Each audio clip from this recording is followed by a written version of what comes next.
Hello students, welcome to Fundamentals of Investment.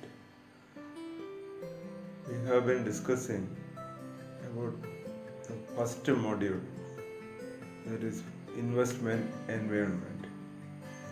In the previous class we discussed about various avenues of investment. ഒരു നിക്ഷേപകന് നിക്ഷേപിക്കാൻ കഴിയുന്ന മാർഗങ്ങൾ ഏതൊക്കെയാണെന്നുള്ളതാണ് കഴിഞ്ഞ ക്ലാസ്സിൽ നമ്മൾ മനസ്സിലാക്കിയത്. അതിൽ വളരെ ഇമ്പോർട്ടൻ്റ് ആയിട്ടുള്ള ഒരു നിക്ഷേപ മാർഗമാണ് equity investing, or we can say investing on shares. These shares are being transacted or exchanged through share market or stock exchange.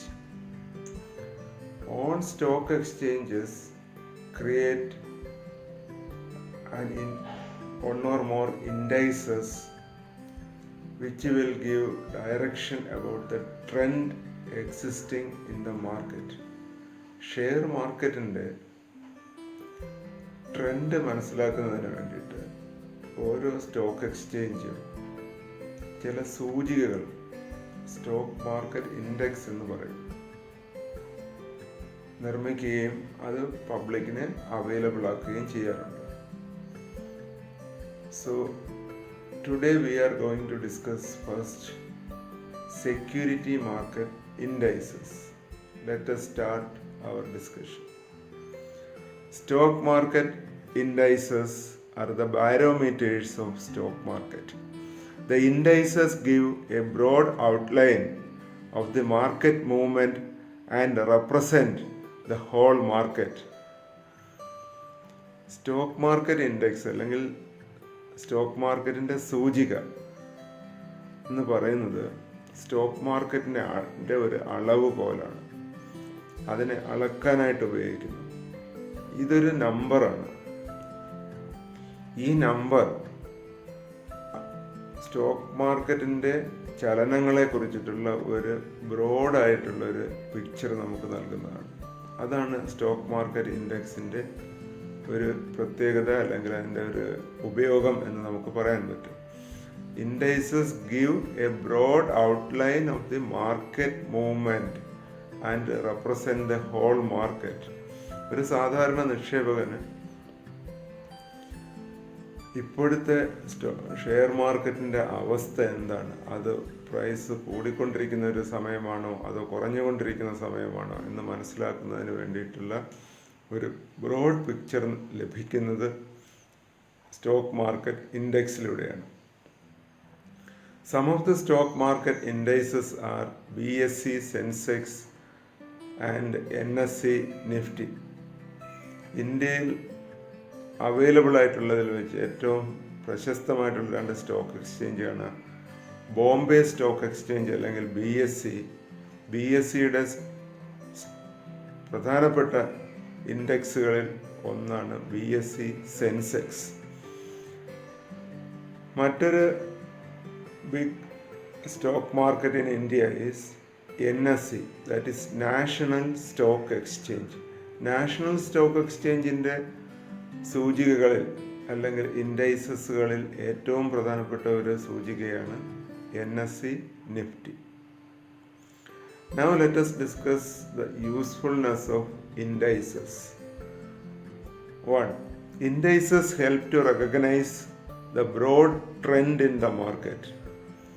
നേരത്തെ പറഞ്ഞതുപോലെ തന്നെയാണ് ആദ്യത്തെ ഉപയോഗം എന്ന് പറയുന്നത് ഒരു മാർക്കറ്റിൻ്റെ, ഷെയർ മാർക്കറ്റിൻ്റെ ട്രെൻഡ് എന്താണ്, അവിടെ പ്രൈസ് കൂടുകയാണോ കുറയുകയാണോ, അതായത് അപ് ട്രെൻഡ് ആണോ ഡൗൺ ട്രെൻഡ് ആണോ എന്ന് മനസ്സിലാക്കാൻ സാധിക്കുന്നു. അതാണ് ഇൻഡെക്സിൻ്റെ ആദ്യത്തെ usefulness. 2. An index can be used as benchmark for evaluating the investor's portfolio. Portfolio എന്താണെന്ന് നമ്മൾ കഴിഞ്ഞ ക്ലാസ്സിൽ മനസ്സിലാക്കിയതാണ്. ഒരു ഇൻവെസ്റ്ററുടെ കയ്യിലുള്ള അസറ്റ്സിൻ്റെ കളക്ഷനാണ് പോർട്ട്ഫോളിയോ എന്ന് പറയുന്നത്. ഈ പോർട്ട്ഫോളിയോയിൽ നിന്ന് ലഭിക്കുന്ന റിട്ടേണിൻ്റെ നിരക്ക് അല്ലെങ്കിൽ റേറ്റ് ഓഫ് റിട്ടേൺ ഇൻഡെക്സിലുള്ള ഷെയർസിൽ നിക്ഷേപിച്ചാൽ കിട്ടുന്ന റേറ്റ് ഓഫ് റിട്ടേണുമായിട്ട് കമ്പയർ ചെയ്യാൻ സാധിക്കുന്നു. അതാണ് രണ്ടാമത്തെ ഉപയോഗം. An index can be used as a benchmark for evaluating the investors portfolio. Third one, indices function as a status report on the general economy. ഒരു രാജ്യത്തിൻ്റെ economic കണ്ടീഷൻ്റെ ഒരു സൂചികയായിട്ടും നമുക്ക് ഇൻഡെക്സുകളെ കാണാൻ സാധിക്കും. അതായത് ഇന്ത്യയുടെ സമ്പദ് വ്യവസ്ഥ ഇപ്പോഴെങ്ങനെയാണ്, സാമ്പത്തിക സ്ഥിതി എങ്ങനെയാണ്, ഒരു ജനറൽ പിക്ചർ നമുക്ക് കിട്ടും. എക്സാമ്പിൾ, റീസെൻ്റായിട്ട് കോവിഡ് വളരെ കൂടുതൽ വ്യാപിക്കുന്ന സമയത്ത് ഈ പല ഇൻഡെക്സുകളും വളരെ കൂടുതൽ താഴ്ന്നുകൊണ്ടിരിക്കുകയായിരുന്നു. എന്ന് പറഞ്ഞു കഴിഞ്ഞിരുന്നല്ല, ഈ തരം ലോക്ക്ഡൗണും മറ്റും മൂലം നമ്മുടെ സമ്പദ് വ്യവസ്ഥയിൽ വളരെ കൂടുതൽ നെഗറ്റീവ് ട്രെൻഡാണുള്ളത് എന്നുള്ള ഒരു ഐഡിയ നമുക്ക് സൂചികയുടെ മാറ്റത്തിലൂടെ കാണാൻ സാധിക്കും. അതുകൊണ്ടാണ് മൂന്നാമത്തെ ഉപയോഗമായിട്ട് പറയുന്നത് indices function as status report on the general economy. And fourth usefulness of indices is technical analysts studying the historical performance of the indices predict the future movement of the stock market. Investment അനാലിസിസിൽ ഒരു വളരെ important ആയിട്ടുള്ള ഒരു കാറ്റഗറിയാണ് technical analysis എന്ന് പറയുന്നത്. അങ്ങനെ technical അനലിസ്റ്റുകൾ ഇൻഡെക്സുകളെ കുറിച്ച് അല്ലെങ്കിൽ ഇൻഡെക്സിൻ്റെ മൂവ്മെൻറ്റിനെ, കഴിഞ്ഞ കാലഘട്ടങ്ങളിലുള്ള മൂവ്മെൻറ്റിനെ, ഹിസ്റ്റോറിക്കൽ മൂവ്മെൻറ്റ് പഠിച്ചുകൊണ്ട് ഫ്യൂച്ചറിൽ പ്രൈസ് ട്രെൻഡ് എന്തായിരിക്കുമെന്ന് അവർക്ക് പ്രെഡിക്റ്റ് ചെയ്യാൻ സാധിക്കും. അപ്പം ടെക്നിക്കൽ അനലിസ്റ്റിന് ഫ്യൂച്ചർ മൂവ്മെൻറ്റ് കണ്ടുപിടിക്കാനായിട്ട് ഇൻഡൈസസുകൾ സഹായിക്കുന്നു. ഇതാണ് 4 uses of indices.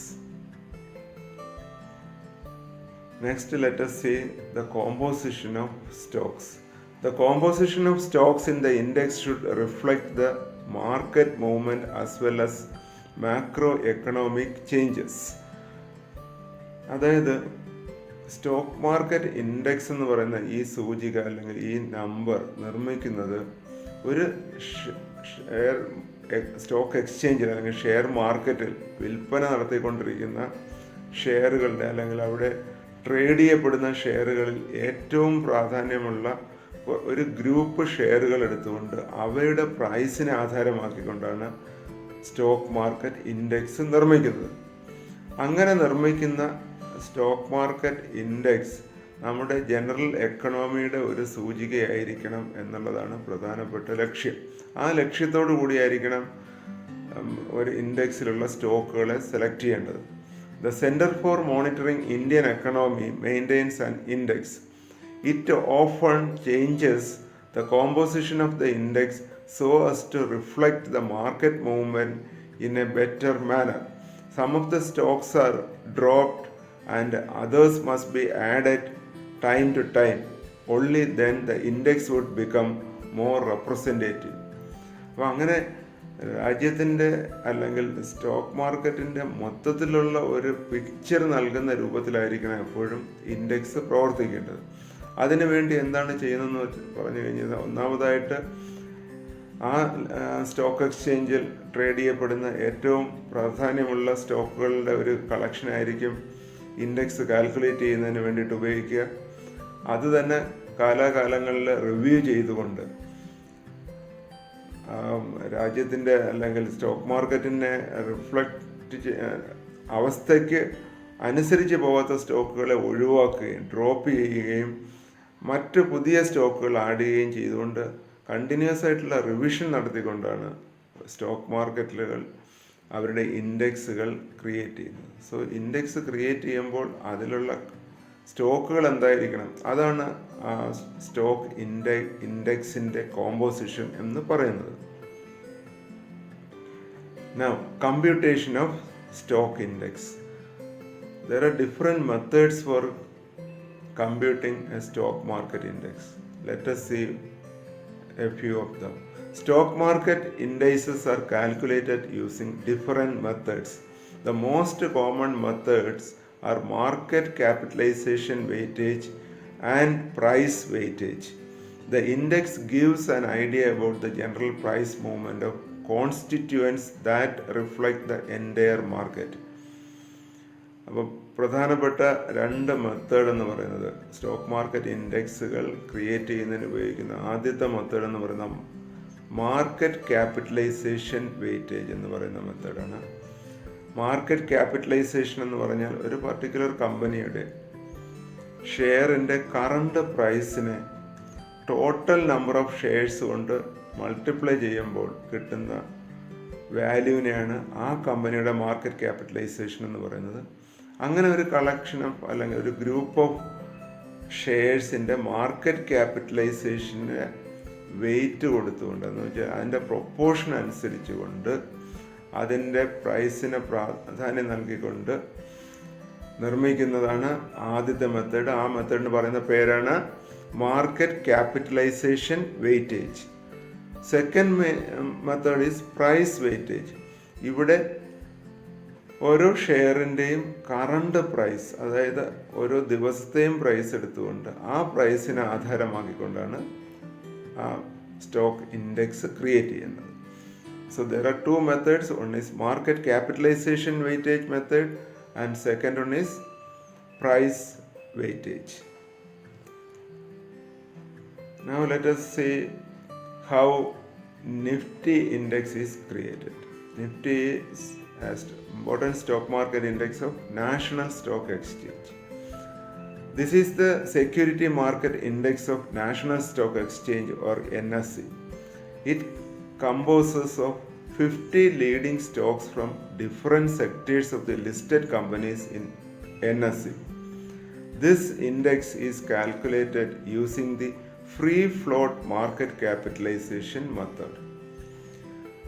National stock എക്സ്ചേഞ്ചിൻ്റെ ഒരു ഇമ്പോർട്ടൻസ് സൂചികയാണ് നിഫ്റ്റി. ഇത് നിർമ്മിച്ചിരിക്കുന്നത് അല്ലെങ്കിൽ ഈ വാല്യൂ കാൽക്കുലേറ്റ് ചെയ്തിരിക്കുന്നത് NSEയിൽ ട്രേഡ് ചെയ്യപ്പെടുന്ന 50 ലീഡിംഗ് സ്റ്റോക്സിൻ്റെ വാല്യൂവിനെ അടിസ്ഥാനപ്പെടുത്തിയാണ്. അതുകൊണ്ടാണ് NSEയിലെ 50 സ്റ്റോക്ക് എന്ന് സൂചിപ്പിക്കാനാണ് ആ സൂചികയ്ക്ക് നിഫ്റ്റി എന്ന പേര് വന്നിരിക്കുന്നത്. ഇത് കാൽക്കുലേറ്റ് ചെയ്തിരിക്കുന്നത് ഫ്രീ ഫ്ലോട്ട് മാർക്കറ്റ് ക്യാപിറ്റലൈസേഷൻ എന്ന മെത്തേഡാണ്. അതായത് നമ്മൾ നേരത്തെ മനസ്സിലാക്കിയ രണ്ട് മെത്തേഡിൽ മാർക്കറ്റ് ക്യാപിറ്റലൈസേഷൻ വെയിറ്റേജ് ആണ്, അതിൽ തന്നെ ഫ്രീ ഫ്ലോട്ട് മാർക്കറ്റ് ക്യാപിറ്റലൈസേഷൻ എന്ന മെത്തേഡാണ് ഇവിടെ നിഫ്റ്റി ഇൻഡെക്സിൻ്റെ കൺസ്ട്രക്ഷന് വേണ്ടി ഉപയോഗിച്ചിട്ടുള്ളത്. Free float refers to the shares that are free for trading. A company's market capitalization is arrived at by multiplying the price of one stock with the total number of shares that are being traded. Share മാർക്കറ്റിൽ trade ചെയ്യപ്പെടുന്ന ഷെയറിൻ്റെ എണ്ണത്തെയാണ്, ഒരു കമ്പനിയുടെ ഷെയറിൻ്റെ എണ്ണം, tradable ഷെയർസിനെയാണ് free float shares എന്ന് പറയുന്നത്.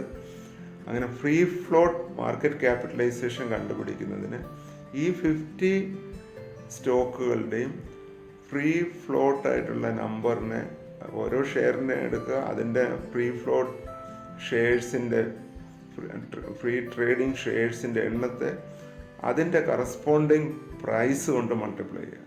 ഇങ്ങനെ കിട്ടുന്ന സംഖ്യകളെല്ലാം കൂടി ആഡ് ചെയ്ത് അതിൻ്റെ വെയിറ്റേജ് കണ്ടുപിടിക്കുമ്പോഴാണ് ഫ്രീ ഫ്ലോട്ട് മാർക്കറ്റ് വെയിറ്റേജ് എന്ന് പറയുന്നത്. ആ രീതിയിലാണ് NSE നിഫ്റ്റി നിർമ്മിച്ചിരിക്കുന്നത്. സോ നമ്മൾ ഡിസ്കസ് ചെയ്തുകൊണ്ടിരിക്കുന്നത് NSE നിഫ്റ്റി ഇൻഡെക്സ് എങ്ങനെയാണ് കൺസ്ട്രക്ട് ചെയ്യുന്നതാണ്. So Nifty consist of 50 leading stocks from the NSE market. The method of construction is free float market capitalisation and market capitalisation is arrived at by multiplying price of one stock with the total number of shares being traded. So that is how NSE Nifty is constructed.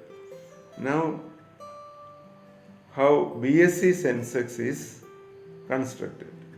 The BSE Sensex, that means Bombay Stock Exchange Sensitive Index, also called Sensex, is a free float market weighted index of 30 well established and financially sound companies listed on Bombay Stock Exchange.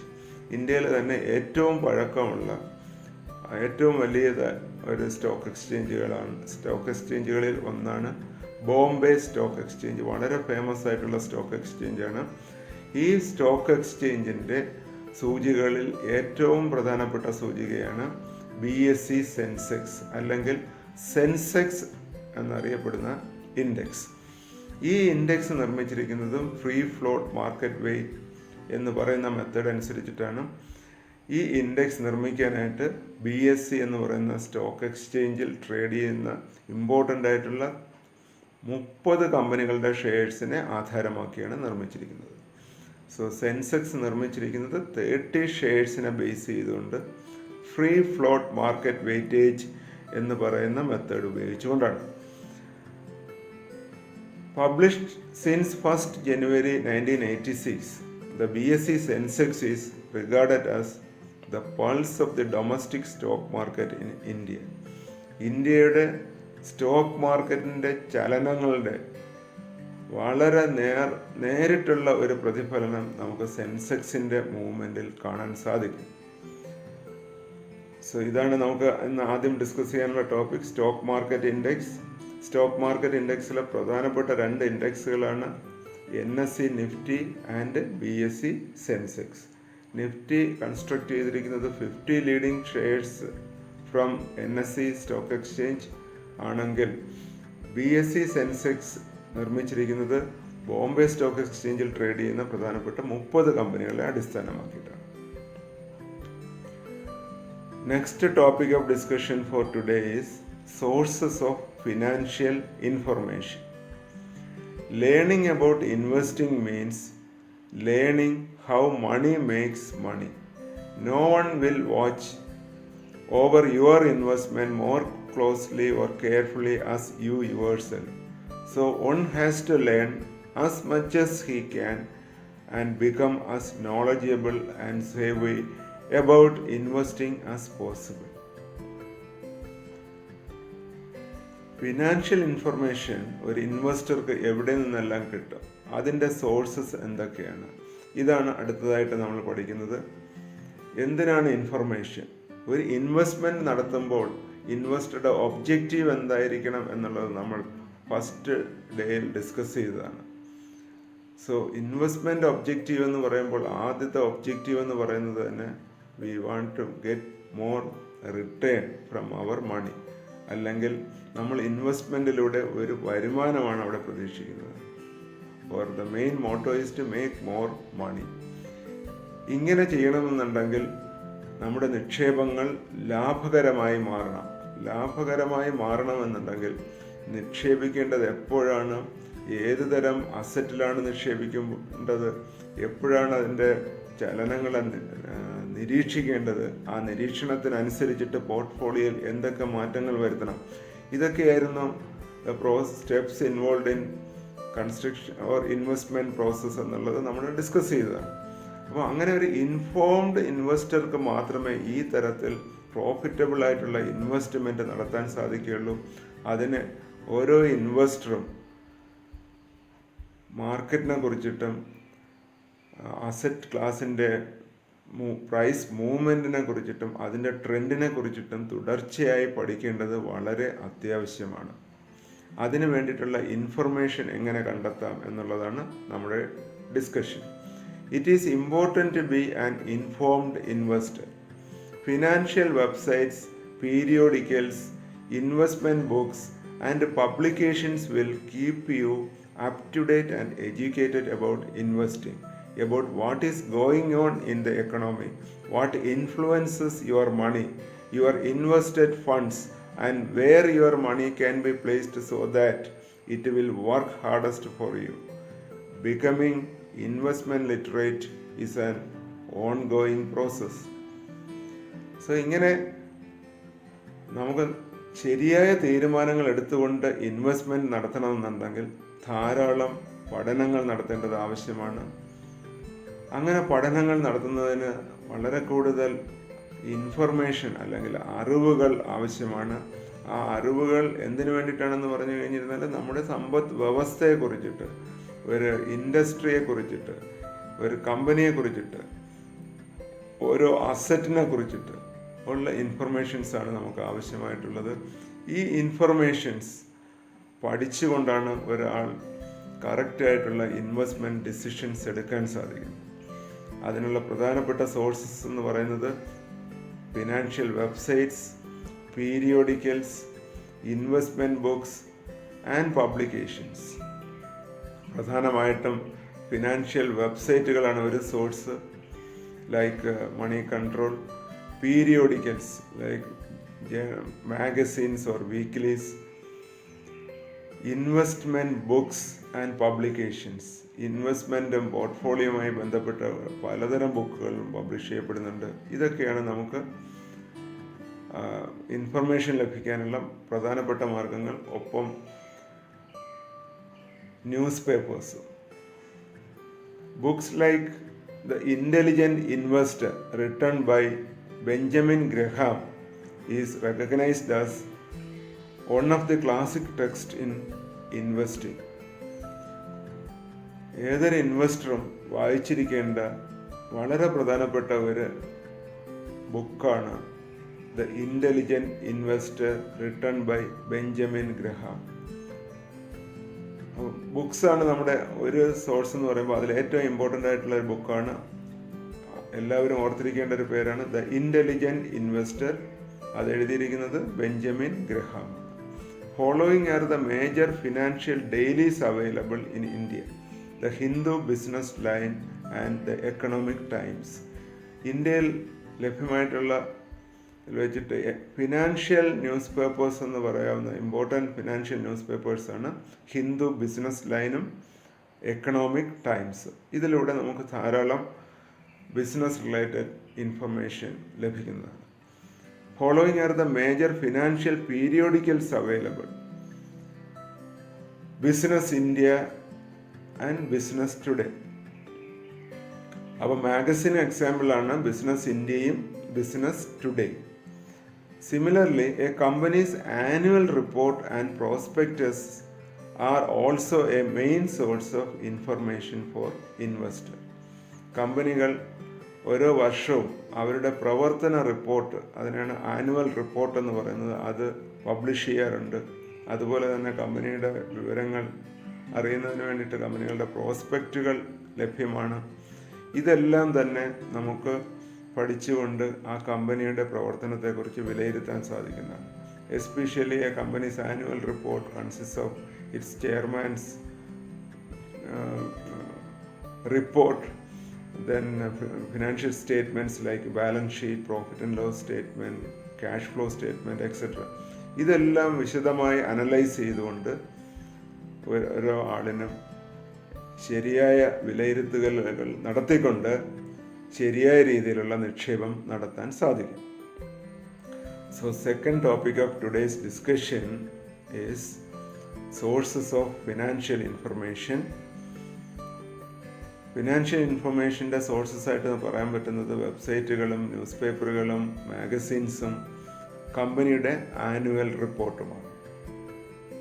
Okay, how you understood the two topics: stock market index and sources of information.